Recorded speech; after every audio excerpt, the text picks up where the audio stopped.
Hello everyone. প্ৰথমে সকলোকে মোৰ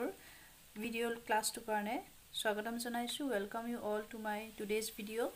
Today we are going to learn about the stereochemical aspects of nucleophilic substitution reactions. Last যদি মই ভিডিওটো ভালকে চাইছিলা তাত আমি পাইছিলো hello alkanes আৰু haloarenes nucleophilic substitution reaction আমি পঢ়ি আছিলো. তাৰে first যেটো nucleophilic substitution reaction asile hello alkanes tat ami duta mechanism paisilo SN2 mechanism and SN1 mechanism jot ami SN2 mechanism to dekhisilo je tumar jitu hello alkane hoy hetu jodi optically active hoy tar logot jodi moi eta nucleophile diu nucleophile te opposite direction or pra yak attack kori peni eta ki die transition state तार पिছত a transition state तो जेहेतु unstable হয় কাৰ্বনৰ 1 2 3 4 5 পাঁচটা লগত লাগি আছে যেটো হ'ব নয় কাৰ্বনৰ ভ্যালেন্সি 4 হয় কোতে এটা আনস্টেবল স্টেট ফৰ্ম কৰে তাৰ পিছতে কি হয় এটা স্টেবল স্টেটলৈ কনভাৰ্ট হয় যত তোমালকে দেখিছা কনফিগাৰেশন টু আসিলে এটো তাৰ স্পাশিয়াল অ্যাৰেঞ্জমেন্ট মই দেখাইছো কনফিগাৰেশন টু আসিলে এটো কিন্তু প্ৰডাক্টটো হৈ গৈছে যেটো এলকহল উলালে তাৰ কনফিগাৰেশনটো সম্পূৰ্ণ খলনি হৈ গৈছে এটো কোৱা হয় inversion of configuration to hoise tumar SN1 mechanism jito ami paisilo duta stepot hoy first step this one is the second step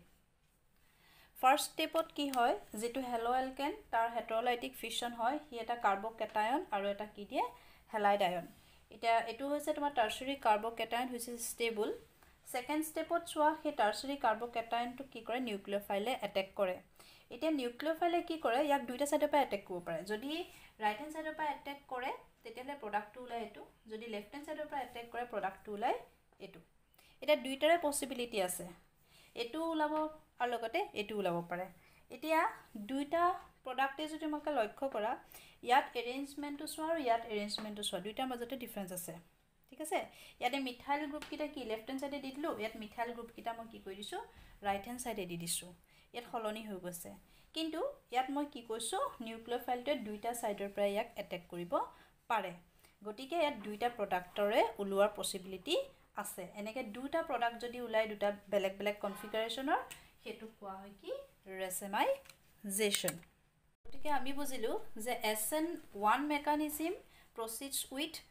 racemization whereas SN2 mechanism proceeds with complete stereochemical inversion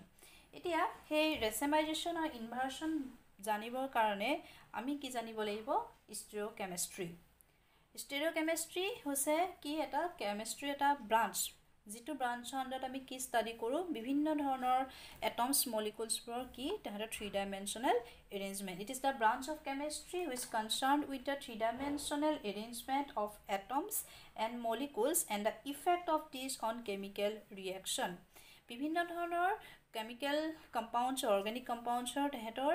যিবোৰ স্পাশিয়াল অ্যাৰেঞ্জমেন্ট হে অ্যাৰেঞ্জমেন্টটো ওপৰত ভিত্তি কৰি তেহেতৰ ৰিঅ্যাকশনছ বোৰ বেলেগ বেলেগ হয়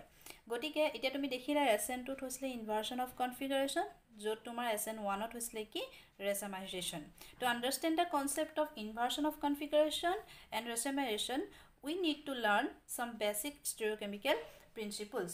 এই আমি স্টেৰিঅকেমিষ্ট্ৰি আন্ডাৰত কেটামান আমি প্ৰিন্সিপল পাম হে প্ৰিন্সিপল কিটা আৰু নোটেশন কিছুমানৰ বিষয়ে আমি জানিব লাগিব তেতিয়াহে আমি ইনভাৰ্সন আৰু ৰেসেমাইজেশন আমি বুজি পাম এই যেটো মডাৰ্ন ইলেক্ট্ৰকেমিষ্ট্ৰি হয় এই মডাৰ্ন ইলেক্ট্ৰকেমিষ্ট্ৰি যিজন ফাউণ্ডাৰ তেখেত হৈছে লুইস পেস্টিয়ৰ আৰু তেখেতে গুটেই স্টেৰিঅকেমিষ্ট্ৰিৰ ওপৰত বিভিন্ন ধৰণৰ অৰ্গেনিক কম্পাউণ্ডৰ স্টেৰিঅকেমিষ্ট্ৰিৰ ওপৰত এটা 3 ডাইমেনশনাল এৰেঞ্জমেন্টৰ ওপৰত মিৰৰ ইমেজেছৰ ওপৰত ষ্টাডি কৰিছিলে গতিকে এতিয়া আমি সাম কেটামান স্টেৰিঅকেমিক্যাল প্ৰিন্সিপল কেটামান নোটেশন আমি এতিয়া ইয়াত পঢ়িবলৈ পাম স্টেৰিঅকেমিক্যাল যিখিনি নোটেশনছ হয় আমি বিভিন্ন ধৰণৰ পাও যেনে তোমাৰ অপটিক্যাল এক্টিভিটি কাইৰেলিটি ৰিটেনশন ইনভাৰ্সন ৰেসেমাইজেশন এটসেট্ৰা এই বিভিন্ন ধৰণৰ স্টেৰিঅকেমিক্যাল নোটেশনখিনি আমি জানিব লাগিব এই চেপ্টাৰটোত আৰু গুটেখিনি জনাৰ আগতে প্ৰথম যেটো মই টাৰ্মৰ কনসেপ্টটো দিব খুজিছো হেতু হৈছে অপটিক্যাল এক্টিভিটি আমি ইয়াত পাম কোনবোৰ কম্পাউণ্ড অপটিক্যালি এক্টিভ হয় এটা অপটিক্যালি এক্টিভ মানেনো কি অপটিক্যাল এক্টিভিটি মানেনো কি আমি হেতু চাম এতিয়া ইয়াত এটা মই দিছো অৰ্ডিনাৰি লাইট এটা তোমালোকে জানা লাইট বুলি ক'লে লাইটৰ কি থাকে তোমাৰ ইলেক্ট্ৰিক ফিল্ড আৰু কি থাকে মেগনেটিক ফিল্ড এখন আনটোৰ ওপৰত কি হয় পাৰপেণ্ডিকুলাৰলি থাকে এতিয়া ইলেক্ট্ৰিক ফিল্ড আৰু মেগনেটিক ফিল্ডৰ কি হয় অসিলেশন হৈ থাকে বা মানে কি হয় ভাইব্ৰেশন হৈ থাকে vibration in all possible planes electric field আৰু মেগনেটিক ফিল্ডৰ কি হয় প্ৰতিখন পসিবল যিমান প্লেনস থাকে প্ৰতিখন প্লেনতে তাহাঁতৰ কি থাকে কি হৈ থাকে ভাইব্ৰেশন হৈ থাকে আমি যদি প্ৰপাৰ এটা টাৰ্ম ইউজ কৰিব পাৰো হেতু হৈছে অসিলেশন তাহাঁতৰ অসিলেশন হৈ থাকে এতিয়া যদি ইলেক্ট্ৰিক ফিল্ডখন যদি ওপৰ তলকে তোমাৰ ভাইব্ৰেশন হৈ থাকে তেতিয়া হলে তোমাৰ যিখন মেগনেটিক ফিল্ড হ'ব এখন আগা পিছাকে হ'ব মানে অপটিক্যাল ইলেক্ট্ৰিক ফিল্ডখন যদি তোমাৰ কি হয় এনেকুৱাকৈ ওপৰ তলকে হৈ থাকে তেতিয়ালে মেগনেটিক ফিল্ডখন আগা পিছাকে তোমাৰ ভাইব্ৰেশন কৰি থাকিব এতিয়া ইয়াত মই দেখাইছো সব পিনে প্ৰতিখন পসিবল প্লেনতে তেহেতৰ এখন প্লেন প্ৰতিখন প্লেনতে তেহেতৰ অসিলেশন হৈ আছে এতিয়া এই যেটো অৰ্ডিনাৰি লাইট তাক যদি মই এটা নিকল প্ৰিজমৰ মাজেদি যদি মই পাস কৰি দিও তেতিয়া হলে এই গুটে অসিলেশনস খিনি কি হৈ যায় কেনসেল হৈ যায় প্ৰতিখন প্লেনতে যে অসিলেশন হৈ আছিল তেহেতৰ প্ৰতিখন প্লেনত হোৱা অসিলেশনটো কি হৈ যায় কেনসেল হৈ হেতি মাত্ৰ এখন প্লেনতে কি কৰিবলৈ ধৰে অসিলেশন কৰিবলৈ ধৰে বা ভাইব্ৰেশন কৰিবলৈ ধৰে তাতে প্ৰতিখন প্লেনতে ভাইব্ৰেশন কৰি আছিল এতিয়া কি হয় প্ৰতিখন প্লেনত কৰিবলৈ এৰি তাহাঁতে মাত্ৰ এখন প্লেনতে তাহাঁতৰ অসিলেশন বা ভাইব্ৰেশন হৈ থাকে যেতিয়া এখন প্লেনতে অসিলেশন বা ভাইব্ৰেশন হৈ থাকে তেতিয়া হলে এই লাইটটো কোৱা হয় প্লেন পোলাৰাইজড লাইট এটো কোৱা হয় প্লেন পোলাৰাইজড লাইট বা আমি শৰ্টকাটত পিপিএল বুলি কওঁ এটা এটা স্পেশাল টাইপ অফ লাইট বুলি তোমালোকে ভাবিব পাৰা যেটো লাইট আমি plan polarised light mainly obtain বাই পাসিং অৰ্ডিনাৰি লাইট থ্ৰু নিকল প্ৰিজম এই যেটো প্লেন পোলাৰাইজড লাইট হৈছে স্পেশাল টাইপ অফ লাইট এই লাইটটো কি কৰিব পাৰে কিছুমান অৰ্গেনিক কম্পাউণ্ডে এই লাইটটো ৰটেট কৰিব পাৰে যে তোমালোকে যদি চোৱা এটা মই অৰ্গেনিক কম্পাউণ্ড ললো এটো মই প্লেন পোলাৰাইজড লাইট ললো এই লাইটটো যদি মই এটা অৰ্গেনিক কম্পাউণ্ডৰ মাজেদি পঠাই দিও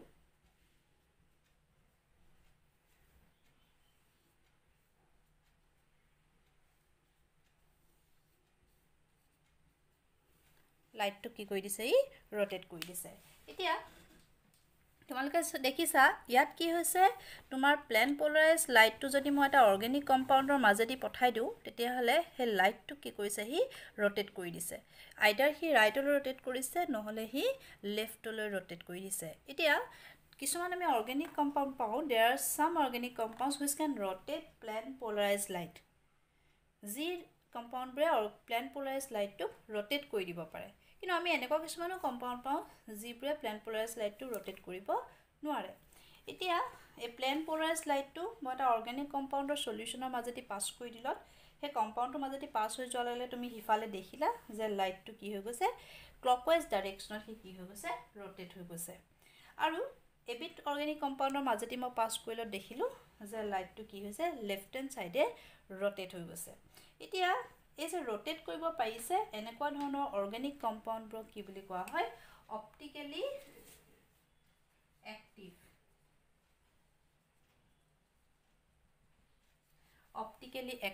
compounds optically active the compounds which can rotate plane polarized light এই যে rotation হৈছে তুমি অবজার্ভ কৰিছা এই কথাটো আমি কি কৰিব পাৰো এটা যেটো ইনস্ট্ৰুমেন্টৰ দ্বাৰা আমি অবজাৰ্ভ কৰিব পাৰো কিমান এংগলত rotate হৈছে হেতু কোৱা হয় তোমাৰ পোলাৰিমিটাৰ হেতু কি বুলি কোৱা হয় পোলাৰিমিটাৰ আমি পোলাৰিমিটাৰ দি পেনি তাৰ এংগল অফ rotationটো আমি মেজাৰ কৰিব পাৰো এক্সাম্পল মই দিছো গ্লিচাৰলডিহাইড এটো হৈছে গ্লিচাৰলডিহাইডৰ স্ট্ৰাকচাৰ এটা স্পাচিয়েল এৰেঞ্জমেন্ট দিছো এতিয়া এই গ্লিচাৰলডিহাইডৰ সলিউশনৰ মাজেদি মই যদি এই প্লেন পোলাৰাইজড লাইটটো পাস কৰি দিও তেতিয়া হলে মই দেখিছো ই কি কৰিছে লাইটটো ৰাইট ডাইৰেকচনত ৰটেট কৰি দিছে এই এৰেঞ্জমেন্টটো এটো হৈছে গ্লিচাৰলডিহাইডৰ এটা স্পাচিয়েল 3 ডাইমেনশনাল এৰেঞ্জমেন্ট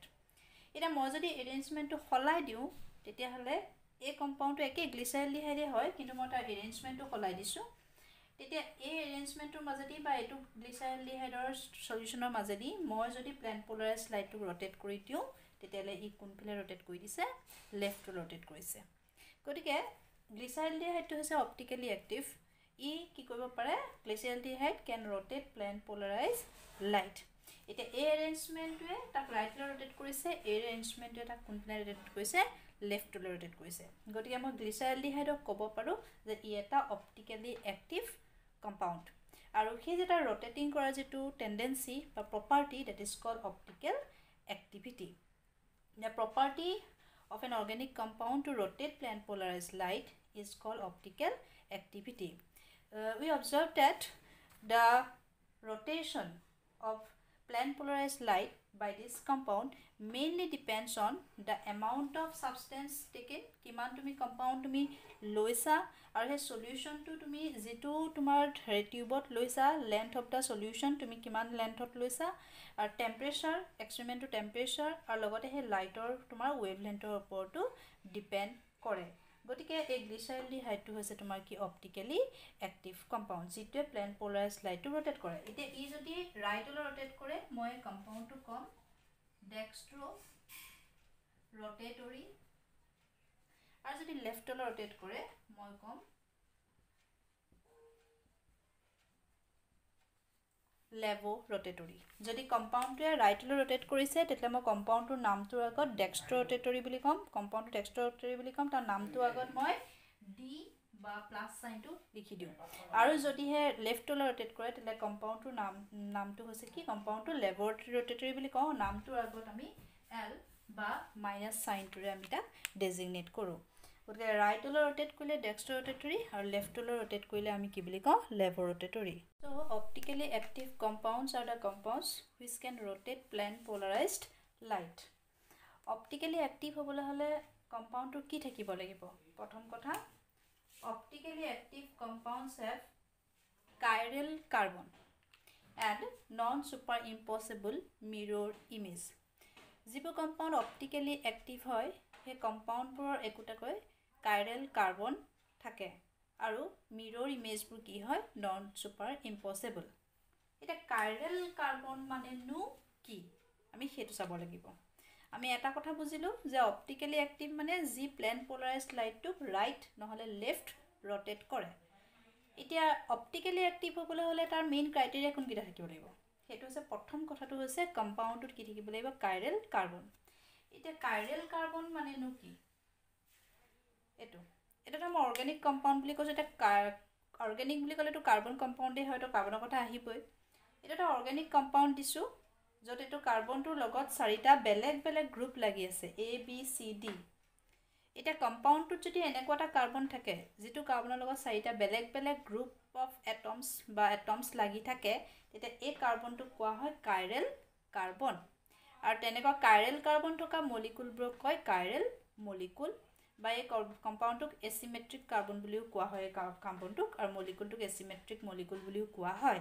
ফৰ এক্সাম্পল মই দুটা দিছো এটা গ্লিচাৰলডিহাইড আৰু এটা বিউটেন 2-ol এটো হৈছে গ্লিচাৰলডিহাইডৰ ষ্ট্ৰাকচাৰ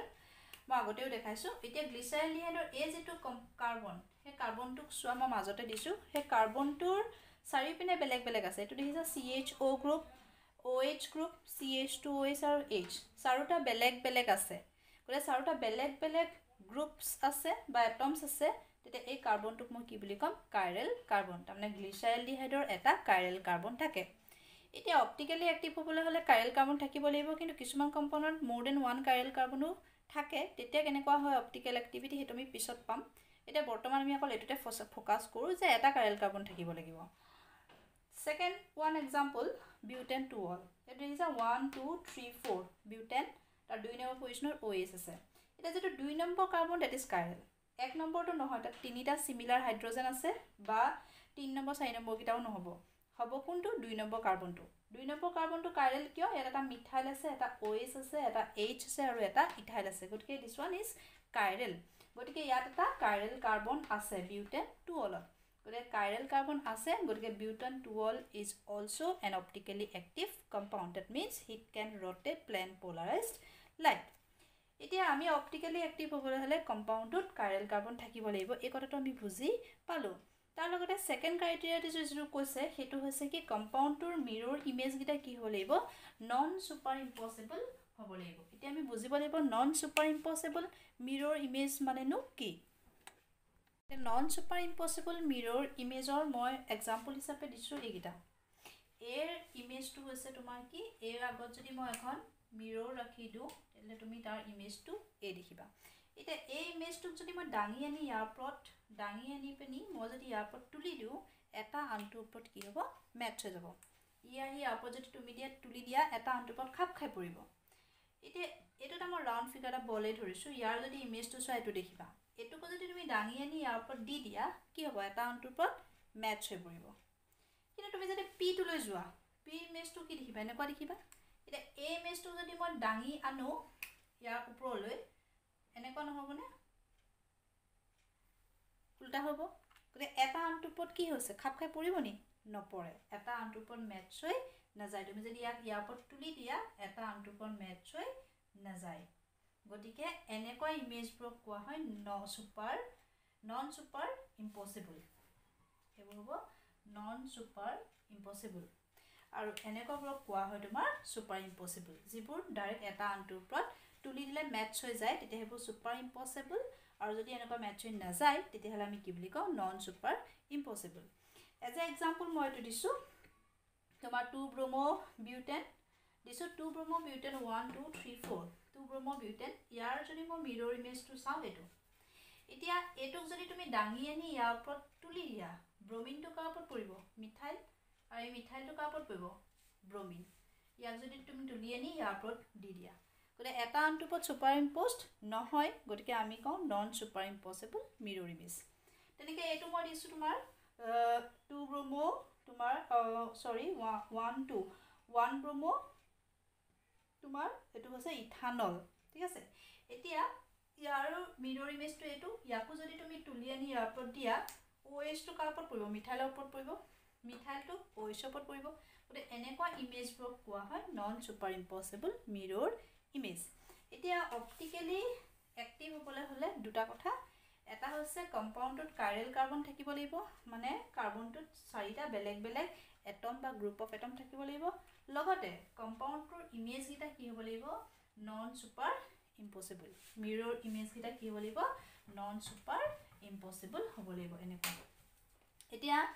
এই কম্পাউণ্ড দুইটাই হৈছে কি, optically active. They have one chiral carbon and their mirror images are non super impossible on each other. এনেকুৱা যিবোৰ non super impossible mirror image, সেই পেয়াৰটোক কোৱা হয়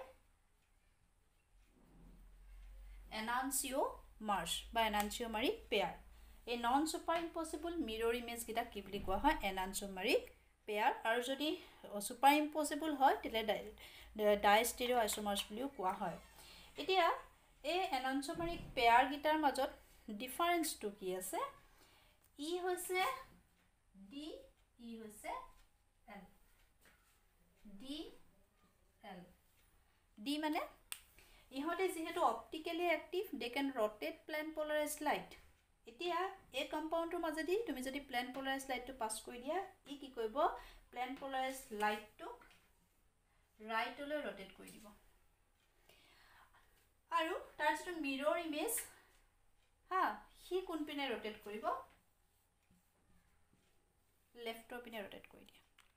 তেনেকৈ চিমিলাৰলি এই কম্পাউণ্ডটো মই ডি বুলি কৈছোঁ ডেক্সট্ৰ ৰটেটৰী, মানে ই কোনপিনে ৰটেট কৰিব প্লেন পলাৰাইজ লাইটটোক ৰাইটলৈ, ই কোনপিনে ৰটেট কৰিব লেফ্টলৈ। আল্টিমেটলি ৰটেট দুটাই কৰিব, কাৰণ কি ই হৈছে তোমাৰ কি অপটিকেলি এক্টিভ। আৰু ইয়াৰ এই যিটো মিৰৰ ইমেজ মই কৈছোঁ, এই দুইটা পেয়াৰেই হৈছে তোমাৰ কি এনানচিঅ'মাৰিক পেয়াৰ। আৰু ডিফাৰেঞ্চটো কি, ই যদি তোমাৰ প্লেন পলাৰাইজ লাইটক ৰাইটলৈ ৰটেট কৰে, ই কোনটো ডাইৰেকশ্যনত ৰটেট কৰিব, লেফ্টলৈ ৰটেট কৰে। গতিকে ই হৈছে ডেক্সট্ৰ ৰটেটৰী, ই হৈছে কি লেভৰ ৰটেটৰী। এনেকুৱা কম্পাউণ্ডবোৰ যিটো হয় এনানচিঅ'মাৰিক পেয়াৰ, যিকেইটা মিৰৰ ইমেজ, এইকেইটাক কোৱা হয় তোমাৰ অপটিকেল আইচ'মাৰ্ছ বুলিও কোৱা হয়। আমি অপটিকেল আইচ'মাৰিজিম পঢ়িলে আমি এই কথাটো পাম যে অপটিকেলি এক্টিভ কম্পাউণ্ডৰ যিকেইটা এনানচিঅ'মাৰিক পেয়াৰ মানে মিৰৰ ইমেজ, সেইকেইটাকে কি বুলি কোৱা হয়, অপটিকেল আইচ'মাৰ্ছ বুলিও কোৱা হয়। গতিকে আমি এইখিনিৰ পৰা দুটা কথা বুজিলোঁ যে অপটিকেলি এক্টিভ কম্পাউণ্ড বুলি ক'লে য'ত কি থাকিব, কাইৰেল কাৰ্বন থাকিব, আৰু সেই কম্পাউণ্ডটোৱে প্লেন পলাৰাইজ লাইটটোক ৰটেট কৰিব পাৰে। যদি ৰাইটলৈ ৰটেট কৰে আমি ডেক্সট্ৰ ৰটেটৰী বুলি কওঁ, আৰু যদি লেফ্টলৈ ৰটেট কৰে আমি লেভৰ ৰটেটৰী বুলি কওঁ। এতিয়া চোৱা, আমি গম পালোঁ যে যিবোৰ অপটিকেলি এক্টিভ কম্পাউণ্ড হয় আমি ষ্টেৰিঅ'কেমিষ্ট্ৰিৰ পৰা গম পালোঁ যিবোৰ অপটিকেলি এক্টিভ কম্পাউণ্ড হয় সেই কম্পাউণ্ডবোৰৰ যিটো 3 ডাইমেনশ্যনেল এৰেঞ্জমেণ্ট বা স্পাচিয়েল এৰেঞ্জমেণ্টটোৱে কিহত প্ৰভাৱ পেলায় তেহেঁতৰ কেমিকেল ৰিয়েকশ্যনৰ ওপৰত এতিয়া এইটো এটা মই দিলোঁ হেলো এলকেন যিটো হৈছে অপটিকেলি এক্টিভ মানে এই কাৰ্বনটোৰ লগত 4টা তোমাৰ বেলেগ বেলেগ গ্ৰুপছ বা এটমছ লাগি আছে এইটো এটা অপটিকেলি এক্টিভ হেলো এলকেন তাৰ লগত মই এটা দিছোঁ কি নিউক্লিঅ'ফাইল যেটো আমি জানোৱে হেলো এলকেনছটোৱে কি কৰে নিউক্লিঅফিলিক সাবষ্টিটিউশন ৰিয়েকশ্যন দেখুৱায় কাৰণ কি এই বনটো হৈছে পোলাৰ ইয়াক ৰিপ্লেস কোনে কৰিব এটা নিউক্লিঅ'ফাইলে এতিয়া চোৱা মই 3টা ৰিয়েকশ্যন দিছোঁ নিউক্লিঅ'ফাইলে ৰিয়েকশ্যন কৰিলে তাৰ স্পাচিয়েল এৰেঞ্জমেণ্টটো চোৱা একে আছে খালি হেলোজেনটো আঁতৰি নিউক্লিঅ'ফাইলটো সোমাইছে কিন্তু এই ৰিয়েকশ্যনটো চোৱা নিউক্লিঅ'ফাইলটো যেতিয়া এটেক কৰিছে ইয়াৰ সম্পূৰ্ণ এৰেঞ্জমেণ্টটো সলনি হৈ গৈছে এৰেঞ্জমেণ্টটো কি হৈছে ইনভাৰ্স হৈ গৈছে ঘূৰি গৈছে ঠিক আছে এতিয়া এটা টাইপ দেখিলোঁ এটা মই দেখিলোঁ যে ই দিলত ইয়াৰ কনফিগাৰেশ্যনটো সেমই আছে সেই প্ৰডাক্টটো মই এই দিলোঁ জাষ্ট অকল হেলোজেন আঁতৰি নিউক্লিঅ'ফাইল সোমাইছে এইটো ৰিপ্লেচমেণ্ট ৰিয়েকশ্যন বা সাবষ্টিটিউশন ৰিয়েকশ্যন সেকেন্ড দেখিলোঁ মই একেটা নিউক্লিঅ'ফাইলকে যদি মই আকৌ দিওঁ তেতিয়াহ'লে ই এটো দেখাব পাৰে মানে তোমাৰ কি হৈছে তোমাৰ হেলোজেনটো আঁতৰি নিউক্লিঅ'ফাইল সোমাইছে খালি ইয়াৰ কনফিগাৰেশ্যনটো কি হৈছে উল্টা হৈ গৈছে আৰু এটো কৈছো মই এ বুলি এটো কৈছো মই বি বুলি এবাৰ মই আৰু এটা দেখালো কি এবাৰ নিউক্লিঅ'ফাইলে এটেক কৰিলে এবাৰ এও ওলাইছে লগত বিও ওলাইছে ঠিক আছে এতিয়া এইকিটা হৈছে ৰিটেনশন ইনভাৰ্সন আৰু কি ৰেচেমাইজেশ্যন এই কম্পাউণ্ডৰ লগত নিউক্লিঅ'ফাইলটো এটেক কৰোতে যদি কনফিগাৰেশ্যন সেম আছে আফটাৰ দ্য ৰিয়েকশ্যন তেতিয়াহ'লে এটো কয় ৰিটেনশন অফ কনফিগাৰেশ্যন যদি হে বোলে এৰেঞ্জমেণ্টটো ঘূৰি গৈছে উল্টা হৈ গৈছে তেতিয়াহ'লে এটো কয় ইনভাৰ্সন আৰু যদি দুইটা ওলাইছে তেতিয়াহ'লে এটো কয় ৰেচেমাইজেশ্যন এটা হৈছে ৰিটেনশন এটা ইনভাৰ্সন এটা হৈছে কি ৰেচেমাইজেশ্যন মই আন এটা এক্সাম্পল দেখাতে ৰিটেনশন আৰু ইনভাৰ্সনৰ মই দুটা এক্সাম্পল দিছোঁ এই দুটা হৈছে তোমাৰ কম্পাউণ্ড ইয়াত চোৱা এইটো এটা অপটিকেলি এক্টিভ কম্পাউণ্ড তাৰ লগত মই হাইড্ৰজেন ক্লোৰাইড দিছোঁ ঠিক আছে দিয়াৰ লগে লগে OH টো আঁতৰি ক্লোৰিন সোমাইছে এইটো এটা সাবষ্টিটিউশন ৰিয়েকশ্যন নিউক্লিঅফিলিক সাবষ্টিটিউশন ৰিয়েকশ্যন ইয়াৰ পৰা OH ওলাই গৈছে ঠিক আছে এতিয়া OH ৰ ঠাইত সোমালে কোন ক্লোৰিন এইটো এটা বেলেগ এটা কম্পাউণ্ড পালা কিন্তু এৰেঞ্জমেণ্টটো চোৱা একে আছে এৰেঞ্জমেণ্টটো কি আছে সেমই আছে তেতিয়াহ'লে মই কি বুলি ক'ম ৰিটেনশন অন দা আনাদাৰ হেণ্ড এইটো তুমি চোৱা এইটো এটা লৈছোঁ হেলো এলকেন ইয়াতো এটা মই দিছোঁ সোডিয়াম আয়োডাইড তেতিয়া ব্ৰমিনটো আঁতৰি কি সোমাইছে আইৰিন সোমাইছে এইটো সাবষ্টিটিউশন হৈছে কিন্তু ইয়াত কি হৈছে ইনভাৰ্সন হৈ গৈছে কনফিগাৰেশ্যনটো আছিলে এইফালে সম্পূৰ্ণ কি হৈছে ইনভাৰ্ট হৈ গৈছে মানে ঘূৰি গৈছে কনফিগাৰেশ্যন ঘূৰি গৈছে গতিকে এইটো হৈছে কি তোমাৰ ইনভাৰ্সন গতিকে এইটো হৈছে ইনভাৰ্সন অফ কনফিগাৰেশ্যন এইটো হৈছে কি ৰিটেনশন অফ কনফিগাৰেশ্যন আৰু এই মেকানিজমটো তুমি ক'ত দেখিছিলা SN2 mechanism which proceeds through inversion of configuration চাইছোঁ আমি SN1 মেকানিজম যেটো লাষ্ট আমি পাইছিলোঁ এটা এটা মই এক্সাম্পল দিছোঁ য'ত SN1 মেকানিজম দুটা ষ্টেপত হৈছিলে এইটো মই সেকেন্ড ষ্টেপত দিছোঁ সেকেন্ড ষ্টেপটো দেখাইছোঁ যেটো ফাৰ্ষ্ট ষ্টেপ আছিলে তাত কি হৈছিলে এটা কাৰ্বকেটায়ন প্ৰডিউস হৈছিলে সেকেন্ড ষ্টেপত কি হয় সেই যেটো কাৰ্বকেটায়ন তাক কি কৰিছে নিউক্লিঅ'ফাইলটো এটেক কৰিছে এটা দুটা পসিবিলিটি আছে বুলি মই কৈছিলোঁ এফালৰ পৰা এটেক কৰিব পাৰে এফালৰ পৰা এটেক কৰিব পাৰে গতিকে এটো সাইডৰ পৰা যদি এটেক কৰে কনফিগাৰেশ্যনটো এটো ঘূৰিলে যদি মই এটো সাইডৰ পৰা এটেক কৰে কনফিগাৰেশ্যনটো ৰাইট হেণ্ড সাইডে ঘূৰি গৈছে গতিকে কনফিগাৰেশ্যন দুইটাই ওলাই আছে আৰু দুটাৰে পসিবিলিটি আছে এটো যদি 50% ওলাই এটো 50% ওলাই গতিকে এই প্ৰসেসটো কোৱা হয় কি ৰেচেমাইজেশ্যন য'ত তোমাৰ দুটা প্ৰডাক্টে ওলাইছে এটা তোমাৰ প্লাস এটা হৈছে কি মাইনাস এটা প্লাস আৰু মাইনাস বুলি ক'লেতো তোমালোকে বুজি পাইছে প্লাস মানে ই প্লেন পোলাৰাইজ লাইটটোক ৰাইটলৈ ৰোটেট কৰে ই প্লেন পোলাৰাইজ লাইটটোক লেফটলৈ ৰোটেট কৰে কাৰণ কি এই কম্পাউণ্ডটোৱে হৈছে কি optically active which have a chiral carbon গতিকে কাইৰেল কাৰ্বন যি থাকে সেইটো হৈছে অপটিকেলি এক্টিভ আৰু অপটিকেলি এক্টিভ হ'বলৈ হ'লে তাৰ মিৰৰ ইমেজবোৰ কি বুলি কৈছিলোঁ মই নন ছুপাৰ ইম্পচিবল হয় আৰু লগতে তেহেঁতি প্লেন পোলাৰাইজ লাইটটোক ৰাইটলৈ ৰোটেট কৰিলে আমি ডেক্সট্ৰ ৰোটেটিভ বুলি ক'ম, লেফ্টলৈ ৰোটেট কৰিলে লেফ্ট ৰোটেটিভ বুলি ক'ম। এতিয়া ৰেচেমাইজেশ্যনৰ যিটো মানে তোমালোকে যদি কয় যে হোৱাট ইজ ৰেচেমাইজেশ্যন, তোমাক যদি ডেফিনেশ্যন বুলি সোধে তেতিয়াহ'লে ক'বা ৰেচেমাইজেশ্যন মানে কি হৈছে তোমাৰ a mixture containing two enantiomers in equal proportions is called racemic mixture and the process of formation of a racemic mixture is called racemization. এই দুইটা যদি থাকে আমি হেতুক কওঁ racemic mixture আৰু প্ৰসেসটো কি বুলি কোৱা হম আমি racemization। গতিকে এইখিনি লাগে আছিল তোমাৰ stereochemical aspects of nucleophilic substitution reaction। আমি হে SN1 আৰু SN2 ৰ যেটো racemization আৰু inversion of configuration বুজিব লাগে। তাৰ কাৰণে আমি এই গুটিখিনি কথা চাইছিলো যে এই গুটিখিনি লগতে stereochemistry কেনেকৈ ৰিলেট হৈ থাকে, তাহাঁতৰ স্পাচিয়েল এৰেঞ্জমেণ্ট কেনেকৈ ৰিলেট হৈ থাকে আৰু সেই এৰেঞ্জমেণ্টে তাহাঁতৰ ৰিয়েকশ্যনছৰ ওপৰত কেনেকৈ প্ৰভাৱ পেলায়, আল্টিমেটলি আমি গুটিখিনি কথাই এই ভিডিঅ'টোত গম পালোঁ। আশা কৰোঁ তোমালোকে এইখিনি কথা বুজি পাইছা। যদি কিবা ডাউট থাকে সুধিবা। Okay, thank U.